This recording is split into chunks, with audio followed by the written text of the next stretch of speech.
오늘 말씀의 제목은 평안을 기도하는 고복수라고 하는 가수가 있었습니다. 1934년에 이 고복수라고 하는 분이 불렀던 타양살이라고 하는 노래를 들어보신 적이 있는지 모르겠습니다. 타양살이 몇 해 전가 손꼽아 헤어버리고 고향 떠난 10여 년의 청춘만 늙고 부평 같은 내 신세가 혼자도 기가 막혀요.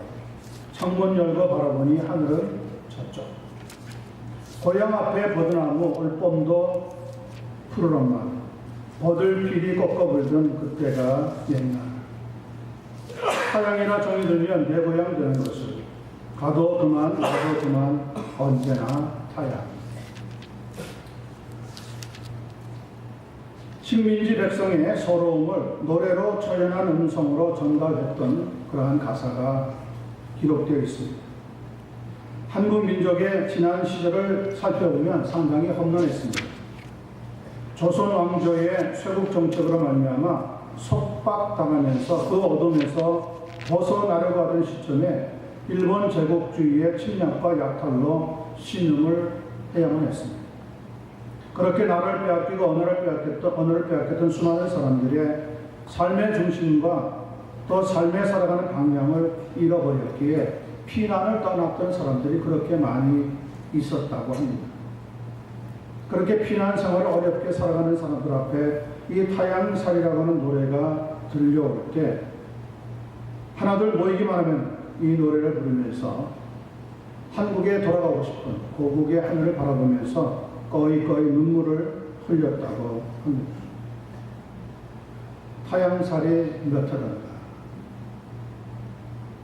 그러나 오늘 성경은 그렇게 꺼이꺼이 타양살이 노래 부르며 고국 하늘을 바라보고 돌아가고 싶은 마음으로 사는 것이 믿음이 아니라 지금 우리가 살고 있는 이곳이 하나님이 정해주신 장소로 믿고 거기에서 열심히 믿음 생활하며 하나님 말씀을 전파하며 다가오는 우리 자녀들을 위해서 함께 열매를 맺고 땀을 흘리고 수고하라고 가르쳐주고 있다.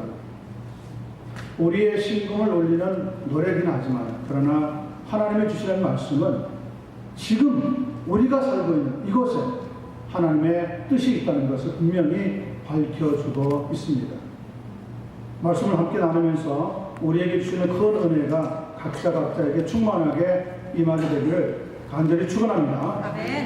먼저 4절과 5절 말씀 보겠습니다. 만군의 여호와 이스라엘의 하나님께서 예루살렘에서 바벨론으로 사로잡혀가게 한 모든 포로에게 이와 같이 말씀하신다. 어떤 말씀을 하고 있습니까? 5절입니다. 너희는 집을 짓고 거기에 살며 텃밭을 만들고 그 열매를 먹으라. 물론 이 편지를 기록하신 분은 예레미야 선지자입니다. 그러나 원래의 저자는 하나님이십니다. 그리고 이 편지를 받고 있는 사람은 바벨론의 포로로 끌려갔던 이스라엘 백성들입니다. 본문의 배경은 2절에 보시면 나오지만은 그때는 여고니아 왕과 왕후와 궁정 내시들과 유다와 예루살렘의 고관들과 기능공과 토공들이 예루살렘에서 떠남으라. 이것이 배경입니다. 이 여고니아 왕이라고 하는 사람은 시드기야 왕을 말합니다. 시드기야 왕은 유대나라 19명의 왕들 중에서 마지막 왕. 한국 조선시대로 말하자면 고종 다음에 있었던 순정왕쯤에 해당하는 사람. 이 시드기야가 바벨론이라고 하는 강대국과 싸우다가 붙잡혀서 두 눈이 다 뽑히고 온몸은 쇠고랑으로 결박을 당한 채 기능공들, 토공들, 여러 가지 기술을 가지고 있는 사람들과 함께 바벨론의 포로로 끌려갔습니다. 그것이 제1차 포로로 끌려간 시간입니다. 그때 다니엘 같은 사람들도 잡혀갔다고 합니다. 두 번째 예루살렘이 무너지면서 또 수많은 인재들이 특별히 학자들이 많이 끌려갔습니다. 세 번째 망한 뒤에는 대부분 정치가들이 또 그 주변에 있던 여러 뛰어난 사람들이 잡혀갔습니다. 그렇게 포로로 1차, 2차, 3차 걸쳐서 많은 사람들이, 유다 백성들이 예루살렘에 망하면서 바벨론이라고 하는 적국으로 끌려가게 되었습니다. 여러분, 예루살렘에서 바벨론까지 얼마나 먼 거리인 줄 아세요? 약 650마일. 킬로로 따지자면 1100킬로쯤 됩니다. 650마일 같으면요, 여기 우리가 있는 LA 지역에서 포틀랜드에 있는 오레곤 가기 바로 직전의 거리입니다. 여기에서 포틀랜드 가기 직전까지의 거리를 운전해서 올라가면 약 12시간 50분이 걸립니다.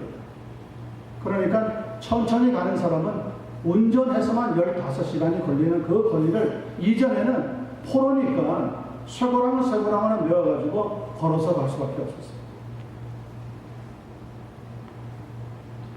그렇게 끌려가면서 도중에 죽은 사람들도 있었어요. 병들어서 내버려진 사람도 있었어요. 자, 이렇게 억울하게 어떤 면에서 보자면 유다 백성들은 바벨론 땅에 포로로 붙잡혀 갔습니다. 왜 갔습니까? 물론 나라가 힘이 없어서 끌려가는 것도 있습니다. 그러나 성경은 이야기합니다. 하나님의 백성들이 하나님을 섬기지 않고 우상을 섬겼기 때문에 결국 하나님께서 그들에게 전쟁에 져서 포로로 끌려가는 그런 비극적인 사건을 허락했다는 거죠. 여러분, 하나님은 어떤 하나님이시죠? 하나님은 우리의 죄에 보응하시는 하나님. 보복하지 않습니다. 보복은 연약한 사람들이 강한 사람들에게 당하고 난 뒤에 이를 갈면서 흉악한 무기를 들고 자기의 입은 상처보다 더 큰 상처를 남기려고 하는 것이 대부분 보복의 사건입니다. 미국의 수많은 총기 사건들이 학교에서 지금 일어나고 있지 않습니까? 그 총기 사건의 주범들을 잡고 나서 보면 대부분 그 지역에서 학교에서 왕따를 당한 그 아픔 때문에, 그 서러움 때문에 그것을 보복한 사건입니다. 하나님은 그러나 우리의 죄가 자꾸 가중해지면 그 죄 때문에 실패 인생을 마감하기 때문에 그런 일이 없도록 하기 위해서 보응이라고 하는 사건을 통해서 다시 원 위치로 돌아오게 하시는 손길을 허락해 주시는 거예요. 여러분, 혹시 여러분의 삶을 걸어가다가 혹은 사업을 계획하다가 어떤 일이 잘 막혀가지고 안 될 때가 있지 않습니까? 그럴 때 빨리 자기가 현재 서 있는 믿음의 위치를 살펴보셔야 돼요. 그걸 살펴보지 못하고 그대로 밀고 나가는 것을 가르쳐서 우리가 뭐라고 얘기합니까? 무지라고 얘기합니다. 하나님의 뜻은요, 과학보다 더 정확합니다. 그 하나님의 뜻에 쫓아서 믿음으로 살아가는 것이 참다운 인생의 가치라는 것을 이 시간 여러분과 저희가 함께 크게 공감하고 깨달을 수 있게 되기를 간절히 소원합니다. 아멘. 자, 이렇게 잡혀갔습니다. 잡혀간 사람들에게 오늘 5절, 6절, 7절에 보면 각각 한마디씩 굉장히 중요한 내용을 우리에게 전달해 주고 있습니다. 먼저 살펴보는 것은 5절입니다. 우리 각자 개개인에게 주는 거죠. 너희는 집을 짓고 거기에 살며 텃밭을 만들고 그 열매를 먹으라. 바벨론은 남의 나라 땅이었습니다. 자유로 끌려가는 것이 아니라 타의에 의해서 끌려갔습니다. 물론 자신들의 하나님을 섬기지 않고 우상을 섬겼던 죄가 연루되어 있었습니다. 그러나 하나님께서는 그 각자에게 그들이 끌려간 곳 바벨론에서 어떻게 살아야 하는지 가르쳐주고 있다는 겁니다. 우리는 미국의 자원에서 대부분은 원에서 이민을 왔습니다. 혹은 유학을 왔다가 여기에 자리를 잡게 되었습니다. 어떤 면에서는 바벨론의 입장과 비슷한 입장을 우리가 지금 만나고 있는 겁니다. 남의 나라 땅입니다. 우리가 살았던 것과 문화도 다릅니다. 언어도 다릅니다. 기후도 다릅니다. 사람도 다릅니다. 음식도 다릅니다. 미국은 얼마나 광대한지 한 주에서 다른 주로 건너가면 날씨가 달라집니다. 여기는 지난주에 상당히 날씨가 서늘하고 시원했지만 저희가 갔던 인디아나는 90도, 92도, 94도, 96도까지 올라갔습니다. 거기에다가 습도는 또 얼마나 많은지. 너무 말씀을 전하다가 온몸에 땀이 나가지고 제가 이 재킷을 벗었습니다. 마지막 시간에. 저는 한 번도 아무리 더워도 땀을 흘리면서도 설교를 하는 편인데 얼마나 더운지 마지막에는 재킷을 벗을 정도였어요. 그래도 하나님께서 우리가 간구하고 사모하니까요, 성령이 충만하게 임하여서 정말 모처럼 얼마나 하나님 앞에 부르실 것도 부르짖는가 모릅니다. 제가 좀처럼 기도해서 목이 쉬지 않는데 이번에는 화요일 날까지 하는데 목이 거의 가더라고요. 얼마나 우리가 주님을 사모하면서 간절히 기도했는지 몰라요. 여러분, 우리 주님께서는 사모하는 자에게 뭘 주신다 그랬죠? 성령을 주신다 그랬어요. 갈급하는 자가 뭘 얻습니까? 생수를 얻는다 그랬어요.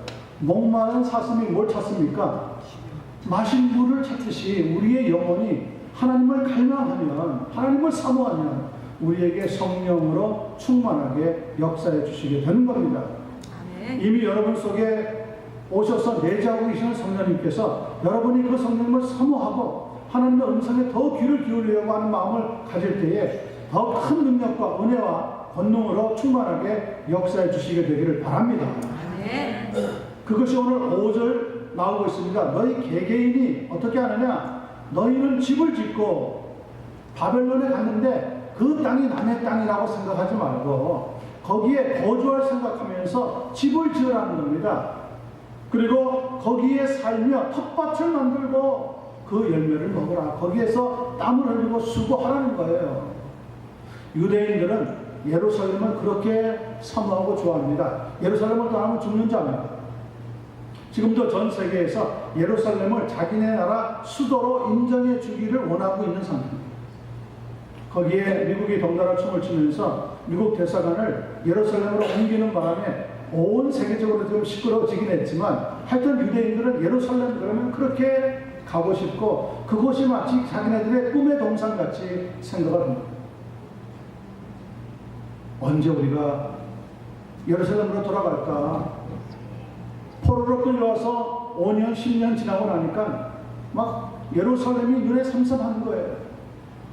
한국에서 이민 오신 분들이 여기 살다가 보면 적응도 안 되고 어렵고 코 큰 사람들 만나면 하와이요 그러면 그 다음 말을 무슨 말을 해야 될지 몰라가지고 무서워가지고 그냥 사람의 눈치 보던 그런 입장에서 생각할 때 타양살이라고 하는 노래가 왜 안 나오겠어요? 손꼽아 헤어보니 야 이거 언제 돌아가나? 좋은 줄 알고 왔더니 이게 천국이 아니네. 여기가 아닌가벼 저긴가벼 하면서 우리의 마음속에 한국에 돌아가고 싶은 마음이 너무나 많이 있단 말이죠. 그런데 하나님은 바벨론에 간 사람들에게 뭐라고 얘기합니까? 거기 살라는 거예요. 언제 돌아가려고 생각하지 말라는 거예요. 그것처럼 시간을 헛되이 보내는 것도 없고 어리석은 행동도 없다는 거죠. 여러분이 원해서 왔던 원하지 않았는데 어떻게 오게 되었든지 하여튼 우리가 이 미주 땅에 왔으면 하나님이 이곳에 목적과 뜻을 가지고 나를 살게 하신다 믿게 되기를 바랍니다. 자꾸 한국에 돌아가려고 여기서 일하다가 뒤돌아보고 저기가 한국 땅인가 이렇게 생각하면서 그리워하지 마시고 거기를 이미 떠나왔으면 우리가 있는 이곳에서 하나님이 주시는 삶을 복되게 살아갈 책임이 있다는 것을 꼭 느끼시게 되기를 바랍니다. 한 청년이 사막을 가던 중에 중동 땅에서 사막을 가던 중에 알라딘의 램프를 발견을 했다고 합니다. 그 시간 아닙니다. 만든 이야기죠. 램프를 만지니까 그 램프에 긴이라고 하는 큰 마술을 부리는 종이 나타났습니다. 그러면서 그 긴이라고 하는 종이 이렇게 이야기합니다. 주인님, 무엇을 원하십니까? 깜짝 놀란 거죠, 이 사람이. 자, 이제 나의 무슨 소원을 말할까? 그랬는데 긴이가 이렇게 얘기합니다. 이제 내 수명이 다 돼가기 때문에 너무 오랫동안 그동안 나타나서 소원을 들어줬는데 이제 자기의 수명이 다 돼가기 때문에 딱 한 가지 소원밖에 들어줄 것이 없습니다. 그래서 이 청년이 뭘 원했는지 아세요? 앞으로 일어날 모든 일을 담고 있는 신문을 일주일분을 미리 다른 사람 알지 못하게 앞으로 만들어질 신문을 미리 내게 주면 좋겠다. 그러면 내가 그걸 보면서 어떤 사업이 전망이 있다. 이것을 미리 알아내서 투자를 하면 막대한 이익을 남길 수 있을 것 같아. 그리고 그 주문이 떨어지자마자 기인이라고 하는 종이 커다란 사라지니 벌써 턱하니 일주일 만에 신문을 탁 갖다 주는 거예요. 됐다. 그랬는데 그 기인이라고 하는 종은 사라져버렸어요. 연기처럼 사라져버렸어요.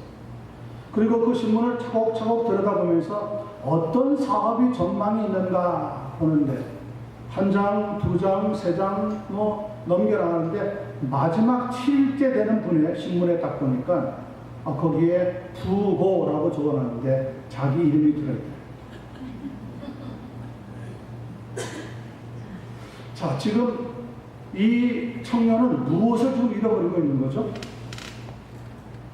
자기의 삶의 본질과 비본질 사이에서 갈등을 겪고 있죠. 자기의 삶은 지금 일주일 후면은 어쩌면 죽을 수 있는 운명에 지금 딱 놓여 있는데 여전히 이 사람은 일확천금을 꿈꾸는 어리석음을 범하고 있었다는 거예요.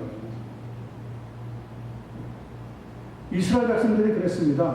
하나님은 이왕 바벨론에 가서 살게 됐으면 거기에 뿌리를 내리고 거기에서 농사를 짓고 열매를 거두고 삶을 단단하게 살라고 말씀하고 있는데 유대인들은 돌아갈 예루살렘만 바라보고 있었다는 거죠.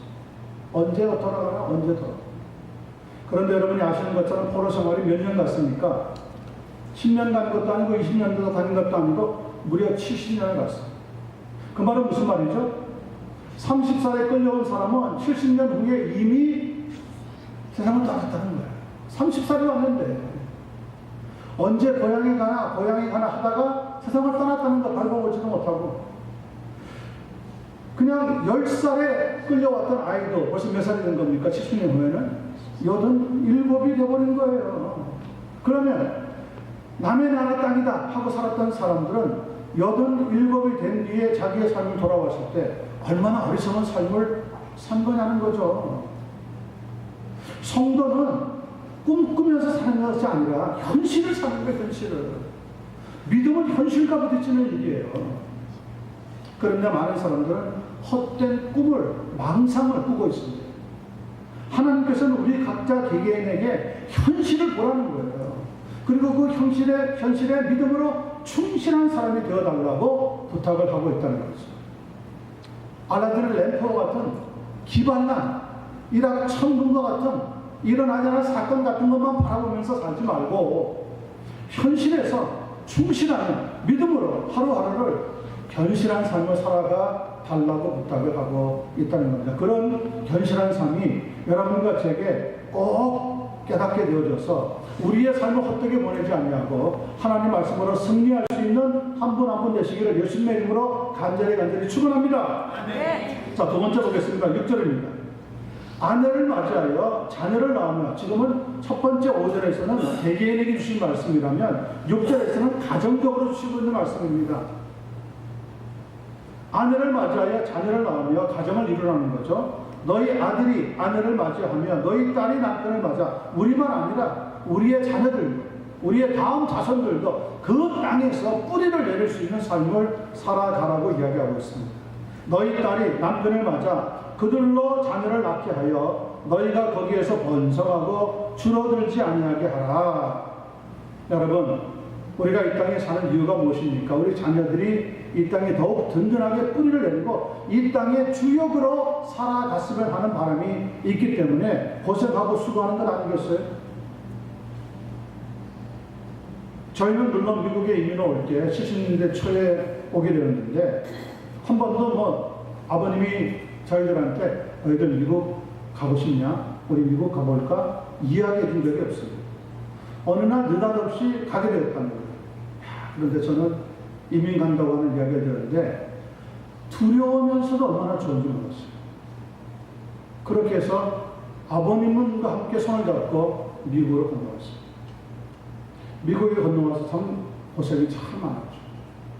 그런데 저는 지금도 돌이켜보면 저희 아버님에게 감사한 것이 그렇게 결정 내리고 저희를 미국으로 이민할 수 있도록 이끌어갔다. 여기 와서 보니까 제가 다른 건 다 제쳐놓고 누구를 믿게 되었습니까? 저희가 만약에 한국에 살았다면 예수님 믿는 일은 일어나지 않았을 가능성이 많습니다.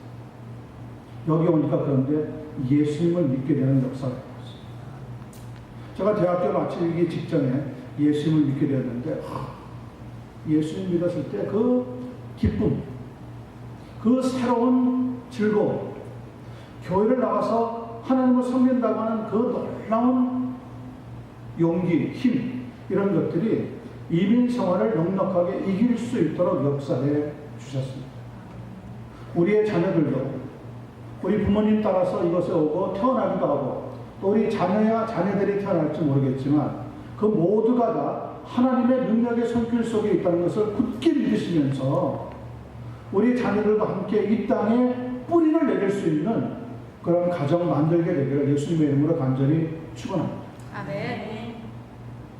그런데 우리의 가정들이 행복하지 않습니다. 우리의 가정들이 보면은 병들어 있습니다. 아픔이 많습니다. 가정이 깨져서 자녀들도 힘들어할 때가 참 많이 있습니다. 여기 와서 그냥 결혼 한 번 하고 깨어진 다음에 2번 결혼하는 게 아니라 3번, 4번, 5번, 6번까지 하는 분들도 있대요. 참 큰 어려움이 그 개개인에게 있는 거죠. 여러분, 우리의 가정이 행복하려면 제일 좋은 방법이 뭡니까? 가장 좋은 방법은 두 사람 다, 남편도 아내도 예수를 잘 믿는 사람이 좋겠지만 남편과 아내가 하나가 되되 뭘 하지 않으면 좋겠습니까? 다투지 않는 게 좋습니다. 아멘입니까? 아멘. 다투면 안 됩니다. 제가 이렇게 쭉 저희 집사님이랑 살아보니까 큰 싸움이 아닌데 아주 작은 다툼에서부터 문제가 시작돼요. 그렇게 작은 다툼이 일어날 때 빨리 막아버리면 큰 다툼으로 안 갈 텐데 큰 다툼이 3차 대전 같은 큰 다툼이 한번 몇 번 딱 생기고 나니까요. 그 다음에는 말 붙이는 것도 겁이 나고 말 꺼내는 것도 겁이 나고.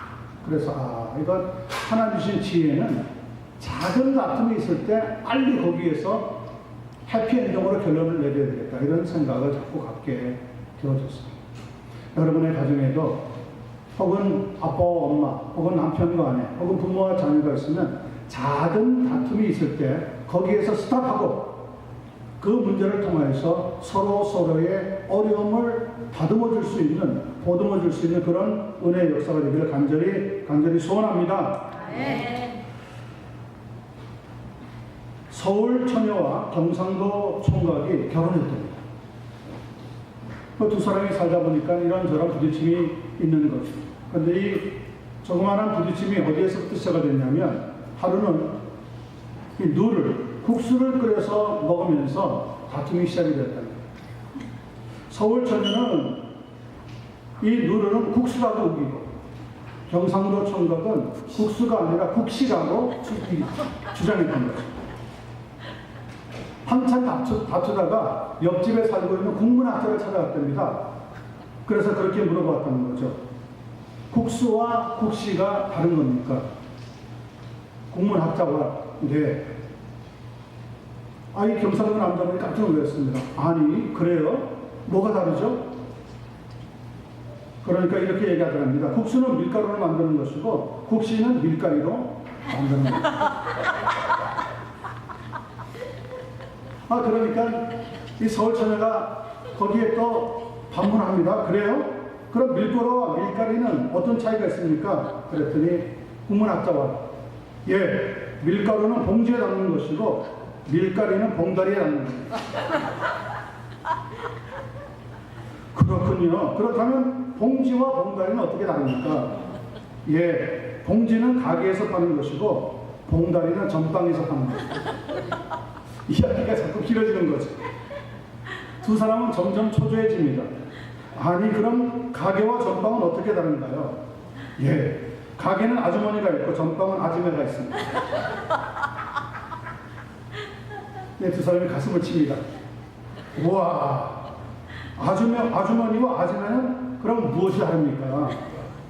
아주머니는 아기를 업고 있고 아줌매는 얼라를 업고 있습니다. 점점 이해 불명인 거죠. 좋습니다. 그러면 아기와 얼라는 어떻게 다른가요? 아기는 누워 자고 얼라는 디비전입니다.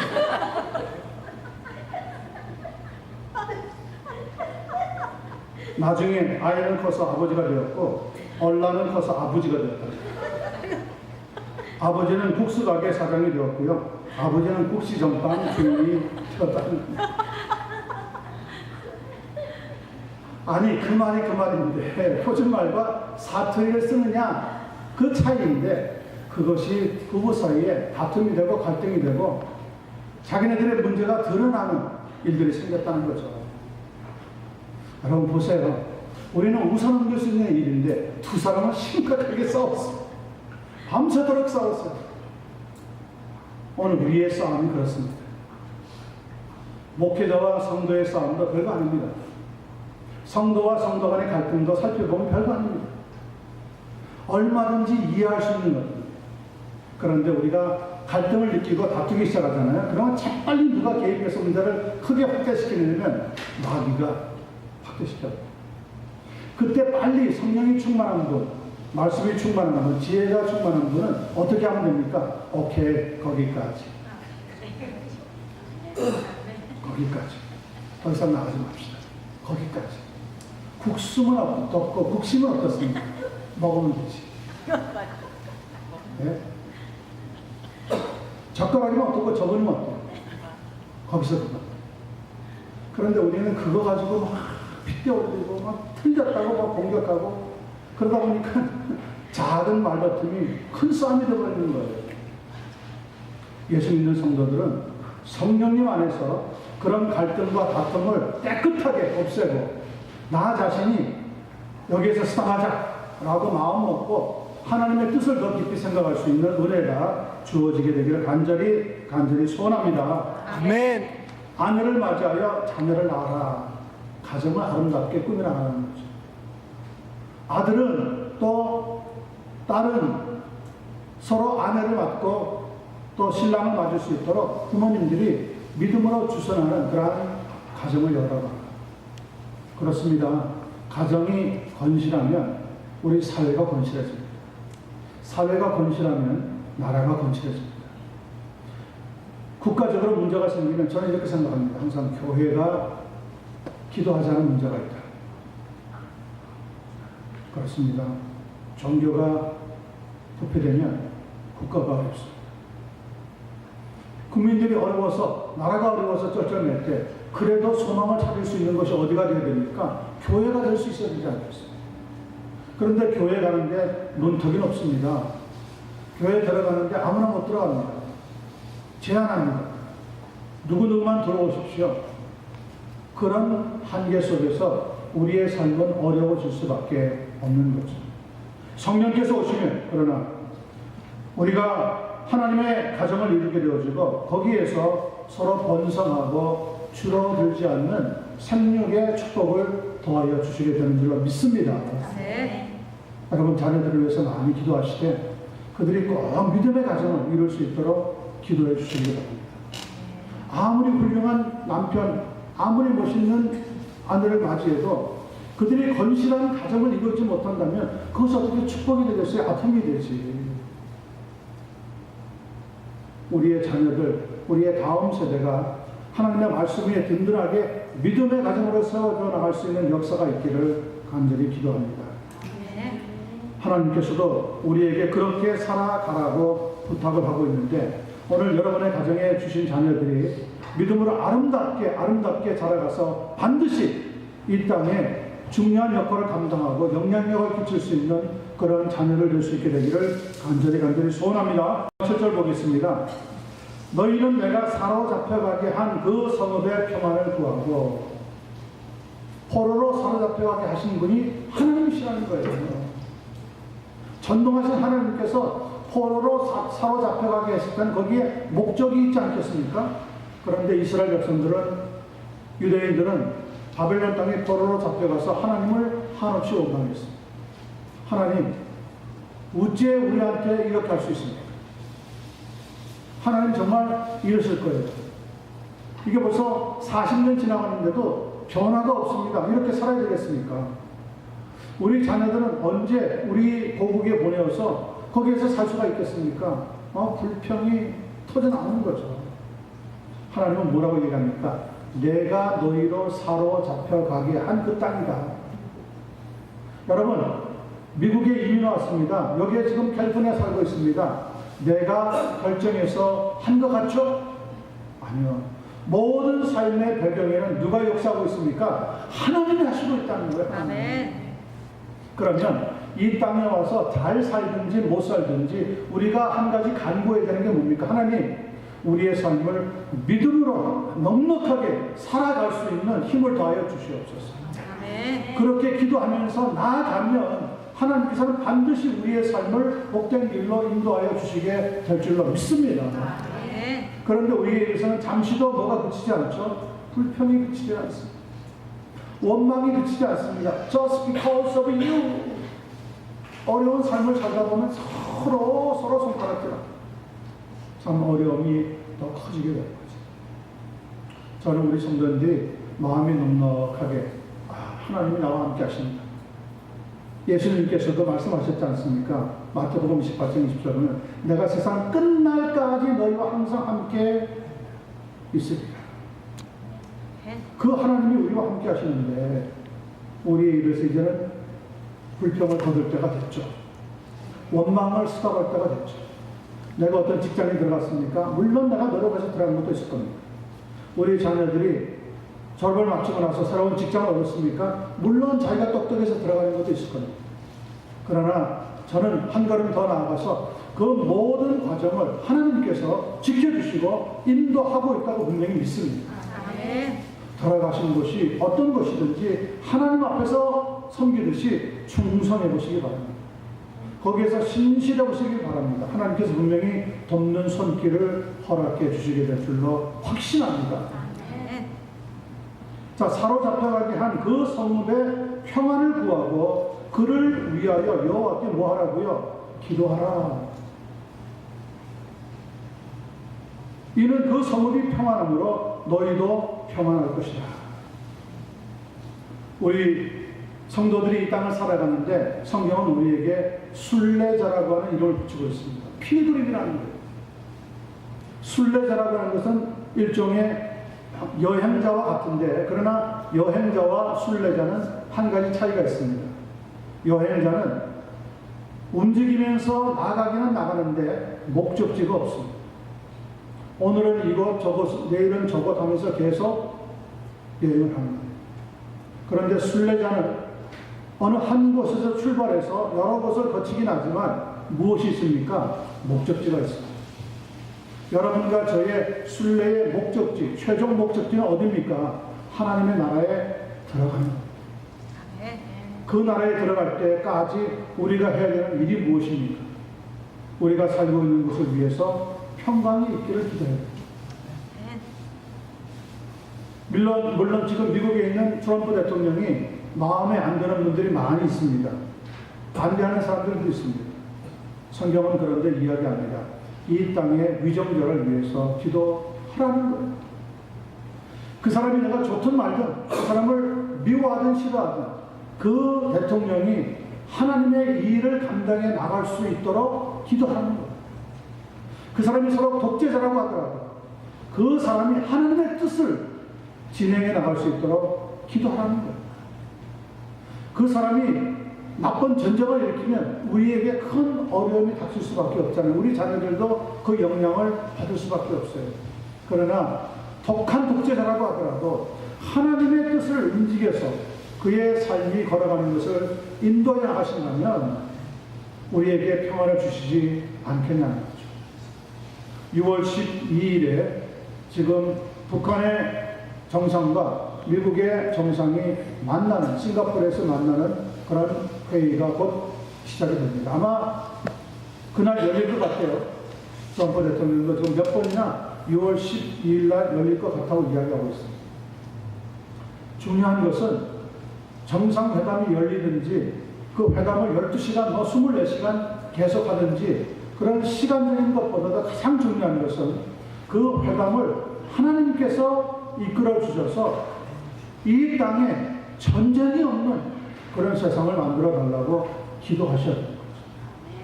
북한의 지도자가 나쁜 마음 먹지 않고 전쟁을 일으키지 않는, 더 이상 핵폭탄을 만들려고 하는 그런 결심 갖지 않도록, 그래서 북한에 있는 주민들이 진정한 평화를 맛볼 수 있도록 해달라고 기도해야 한다는 거예요. 여러분들은 그렇게 기도해 보신 적이 있습니다. 대부분의 사람들은 그렇게 기도합니다. 지금 북한은 김일성, 김정일, 김정은 3대가 독재 체제를 하고 있잖아요. 아예 김일성 왕국입니다. 두 사람이 이미 죽었지만 거대한 신상을 평양에 세워서 그 앞에 가서 참배하게 하고 마치 살아있는 신처럼 영향력을 미치고 있습니다.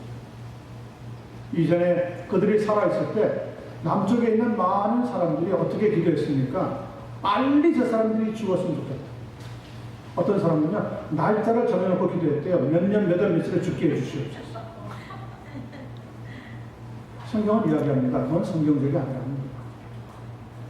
그들의 생명은 누구 손에 있습니까? 하나님 손에 있어요. 하나님이 불러가는 시간을 컴 하면 가야 돼요. 우리가 해야 될 일은 뭡니까? 그 북한의 독재자 밑에서 신음하고 있는 그 주민들이 평안을 누릴 수 있도록 해주십시오. 기도를 끝나는 거죠.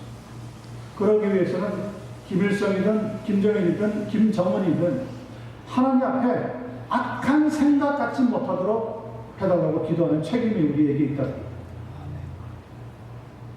이스라엘 백성들은 바벨론 땅에 끌려가서 자기네들을 멸망시키고 끌어왔던 느부갓네살 왕이 죽기를 기도했어요. 하나님, 저렇게 악한 왕을 속히 생명을 끊어주십시오. 자기네들이 하나님 앞에 우상 숭배하는 것을 잊어버려요. 그러나 그의 생명은 하나님의 손에 있었어요. 하나님이 느부갓네살을 불러가셨어요. 그것은 하나님의 주권입니다. 우리가 할 일은 뭡니까? 이 땅의 평안을 위해서 기도하는 거죠.